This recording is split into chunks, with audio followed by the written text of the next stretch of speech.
It's August in Alabama and it's like 100 degrees, so we're not turning the fan on. Sorry, not sorry.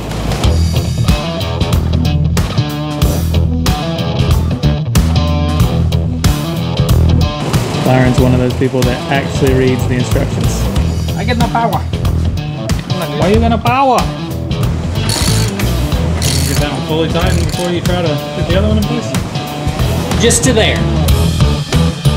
Yeah, we cut right here. And that's what we used. Worked out perfect. MacGyver would be proud. Sounds pretty good.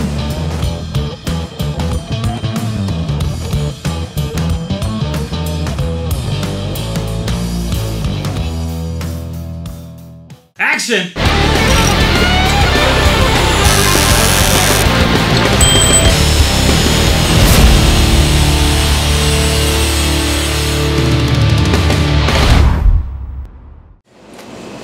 So dudes, so it's been a little while since we did an update video on the Bronco. We kind of want to give you all an update of where we are. After the last video, we found out that we were going to go to the Unlimited Off-Road Expo in Nashville and go to the Radflow booths. So we had a lot of stuff that we had to do to get it ready to look good for the show, not necessarily run good or the suspension good. So we spent a lot of time doing that. Let's talk about those now. First thing we did is we took it up to GCI Graphics in Cincinnati and had them do a sweet camo wrap on this, the big old Busted Knuckle sticker on the side. Had to get it looking good for the show. So we knew we were going to tint the windows, mainly because the interior kind of looks like crap, so we wanted to make sure nobody could see through it. And we also had GCI to do that perforated vinyl decal on the window, because these Broncos have that weird copper reflective tint, and it wasn't going to look good with that smoke tint that I really like. Another thing we wanted to do was replace the factory tail lights. They were kind of crappy looking also, so we got some nice, I guess they're a little smoke, little dark smoke tinted lenses. And we had to build some front rear bumpers. Here's the rear. We wanted to just build something that resembled a bumper, and then we'll add on to it later. For the front bumper, we had to do the big ABS plastic piece. This is actually 8-inch ABS, and like I said, we had to do something that resembled it. It looks really good, but we'll have to go back in and do some strengthening and reinforcement later. Also, picked up a set of headlights on Amazon. These are really nice, got some projector beams, and they really look good going on the road. So since the Bronco's been a little sick, hadn't been able to drive it, I figured it was the perfect time to start working on the fender supports. That way we can support that core support and get ready to jump this thing.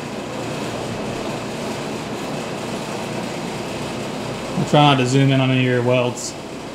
So when I started working on these, I realized that I was a little rusty on my fabrication skills, and it took me a lot longer than I really wanted it to. But they turned out okay. They're not 100% done. I still need to pull them off and finish the welds up with the ESOB welder, and then do some supports for the fuse box and support for the engine solenoid or engine relay, and then get some paint on them and get the fenders back on. So when we got back from the Unlimited Off-Road Expo, I was riding around town one day just enjoying it, enjoying the sun, and it just quit on me. I did some diagnostics and realized that my computer just decided to crap out. So we decided we'd take this bad boy out and call up Fiveology Racing and see what they recommend. They recommended we get the mass air conversion kit, specifically for the E4OD. So since this one had the E4OD, actually there was only, I think, 1 or 2 years where you could get the 5.8 with the E4OD. They recommended this kit because it actually has the built-in software to be able to control the transmission in it. Now their kit comes with a new PCM, yay! Their mass airflow sensor and whatever the gadget is the sensor goes in. A harness that overlays onto your factory harness. Instructions. And for this one we had to go on Amazon again and get this little 2-to-1 wide damper with the hoses so it would hook up to our factory throttle body. Step number 1, disconnect the battery. We've done that already. Make sure you always disconnect the battery when you're working with electrical. Step 2 was disconnect the factory harness from the injectors. Well, the easiest way to do that is with the intake off. So we decided to take the upper intake plenum off, and while we did that, we replaced the injectors with some higher flow injectors to get ready for some power in the future. Step 3, go ahead and take the overlay harness and start putting it in the engine bay and getting it right where it needs to be, and then zip tie it to the old harness. No, I'm just kidding.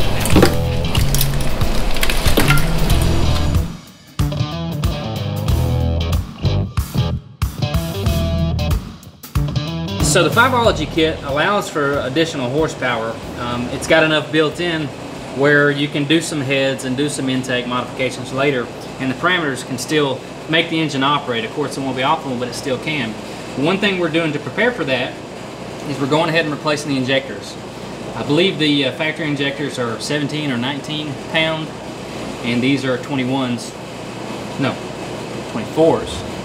So we're just getting ready for that extra power. It might run a little lean to begin, a little rich to begin with, but it'll be better in the long run. One of the things we realized since we're replacing the injectors is with that bang fire, sometimes you get some lean injectors and some rich injectors, and due to it being in 1995, all the gunk buildup, we're taking a little Q-tip and cleaning out the little passages where the injectors go, just so we can get a good seal.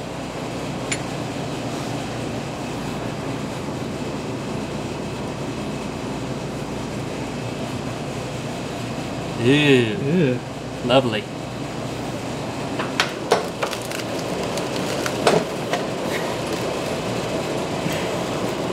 Won't go in there? Won't go. You might need to lube that thing up some. There it goes. Bingo! So after we overlay the harness, we need to come over here and disconnect our 60 pin from the PCM, and then there's going to be 9 pins that are affected by this that we have to modify. Some are swapping, some are adding, and we're going to get to that now. First thing we need to do is take off this plastic clip and start identifying our pins so we can start making the changes. You might hear a little background fan noise in this episode, and that's because it's August in Alabama and it's like 100 degrees, so we're not turning the fan on. Sorry. Not sorry. Byron's one of those people that actually reads the instructions.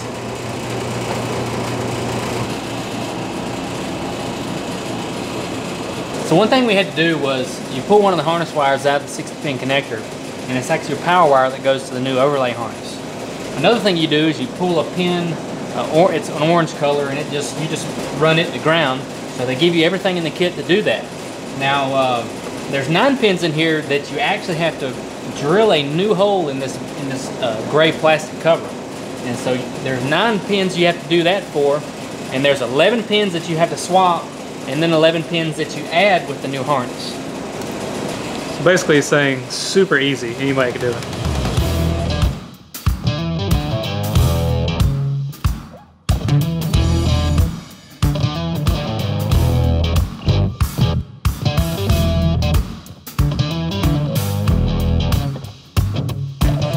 Well, after I drilled the holes in the back of the gray, I guess, protector plate for the new pins, all the new pins went in extremely easily. So we got everything tidied back up. We got the new computer installed. It all looks good. We're going to connect this up. Then we're going to go back to the harness, make sure it's all routed good, tidy it up, connect to the injectors, hook up the mass airflow sensor, and then we have to run a self-test diagnostic, go through a little procedure with it. But other than that, we're getting pretty close. So if you've been following along with the build, you notice we've been doing this build in Byron's little two-car shop right here by his house, and not at the big shop down in Coleman. Well, that's no problem. Plenty of space, out of the way of customer projects, but I can't bring my tools up here every time that I want to, help Byron out, and Byron doesn't have a lot of tools. So, folks over at Tecton hit us up and hooked us up with a full Travelin Toolkit, so we'll never have that problem again. This is what all they sent us. Plenty of wrenches, metric and standard, half-inch set, quarter-inch set. They got a 3/8" set on the way. All of these, we've already been putting these Torx bits to good use on the Bronco today. all these riches. Nice setup. Now, Tecton is not some Asian company that randomly hit us up. They're actually based out of Michigan, and Tecton is actually a Latin word that means technician, so kind of makes a little more sense when you think of it that way. But yep, some of their tools are made in the US, a very small portion in China, and the majority of them are in Taiwan. But from what I've read and what I've seen out of these tools, they're really good quality tools, but we're going to test them out today, and then at the end of the project we'll tell you guys what we think about them.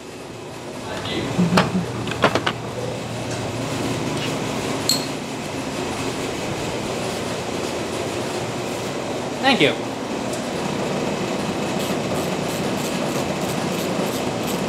For our application, the factory harness already had a single HEGO or oxygen sensor, O2 sensor. So this kit comes with the capability to wire to a system that has two, or you can add one if you had two on the older system, but you only need one, and we don't have to use this plug, so we're just going to kind of tape it back out of the way for now. You sure about that? Zip tie it out of the way for now. Zippy ties! We got the harness overlaid back in, routed real nicely, trying to find some good roots for it. Got the injectors connected. Now we're going to work our way back to the 60-pin connector and just kind of secure everything with some zip ties, and then start reinstalling the intake and connecting everything back with the throttle body to hopefully crank this thing.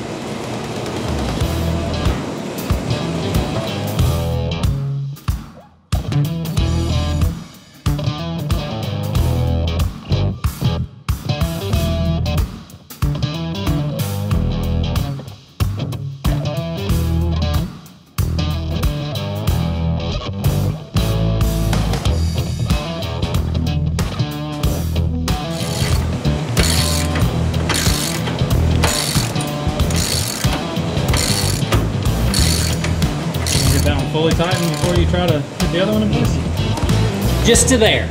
So we didn't have an adapter to go from the 2-in-1 into the new mass airflow. So what we did is we took the stock intake, took the end of it, we cut right here, and that's what we used. It worked out perfect. MacGyver would be proud. We don't fake this stuff. This ain't TV. Hold on, let me drink my water. I mean, it pretty much is water. Okay, so we're running a self-test, which I have never done before. Supposedly, there's an EEC test here, and you take the self-test in and ground it. That does something. It's supposed to make your check engine light flash. I get no power. I'm not good. Why you got no power? Why you got no power?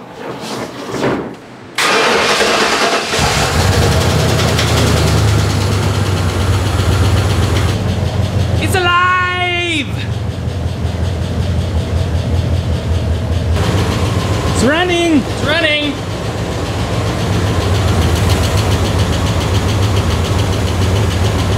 It's supposed to learn itself? Doesn't have any check engine lights. Oh.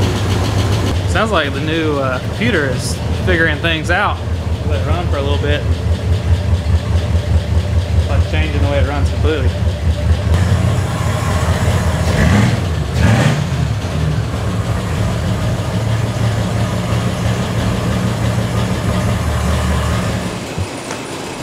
Woo! Let it clear out.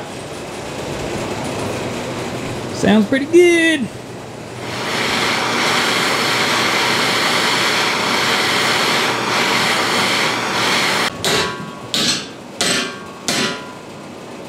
Nailed it.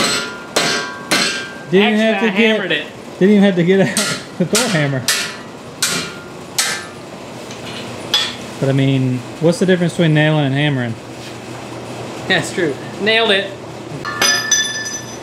Trying to get burned or what? Things are so grippy. Should you go past 90? A little bit.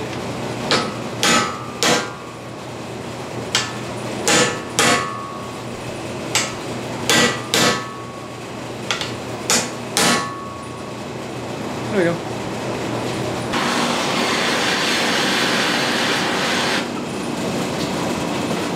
We'll try it without some heat.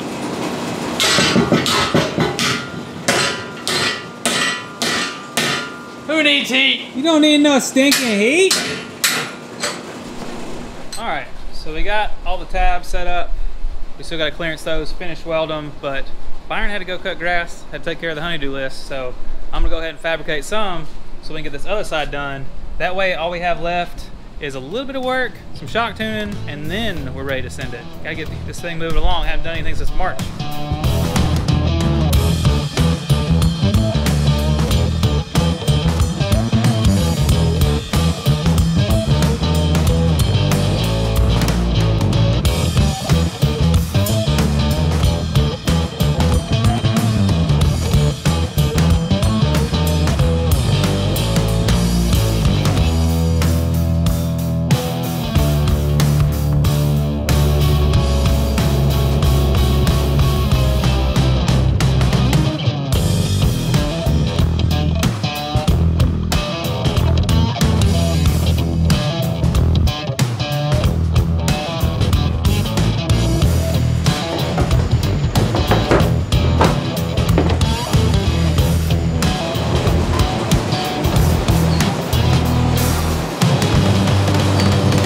Nailed it.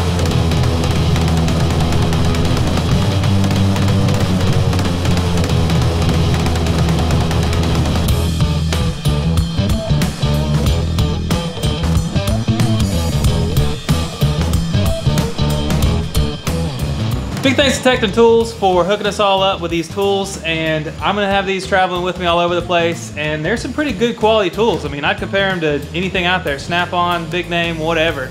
And I did notice one weird thing though. 11.